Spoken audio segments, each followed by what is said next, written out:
ব্যৱস্থা হাতত লৈছো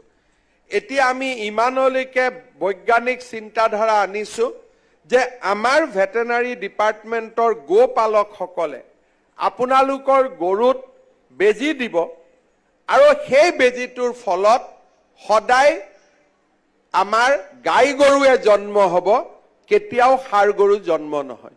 যাক আমি সেক্স সৰ্টেড সিমেন্ট বুলি কওঁ আমি যদি যিসকলে আজি ইয়াতে গাই কিনিম ভেটেনাৰী ডিপাৰ্টমেণ্টৰ লগত কথা পাতি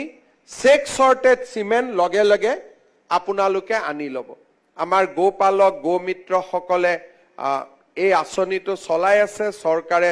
পুঁজি দিছে আমি কিমান গৰু কেতিয়ালৈকে দিব পাৰিছো তোলা সেক্স সৰ্টেড সিমেন্ট 6-7 লাখ গৰুক আমি এতিয়ালৈকে সেক্স সৰ্টেড সিমেন্ট দিছো বহুতে কয় যে মতা গৰু হল বা ষাঁড় গৰু হল কি কৰিম বিক্ৰী কৰি দিব লাগে উপায় নাই বহুত আমি দেখা পাওঁ এতিয়া বিজ্ঞানে আমাক ইমানলৈকে লৈ গৈছে যে গাই গৰুৰ সন্তান সন্ততি গাই গৰুহে হ'ব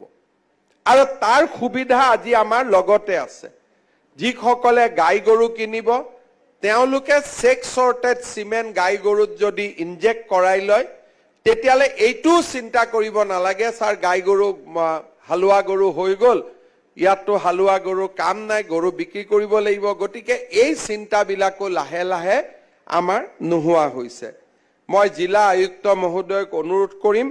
যে এই গোটেই আমাৰ কৃষকসকলক লৈ আজি যিসকল উপকৃত হৈছে তেওঁলোকৰ লগত আলাপ আলোচনা কৰি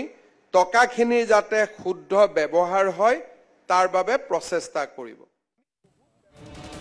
আৰু এয়া আছিল ৰাজ্যৰ মুখ্যমন্ত্ৰী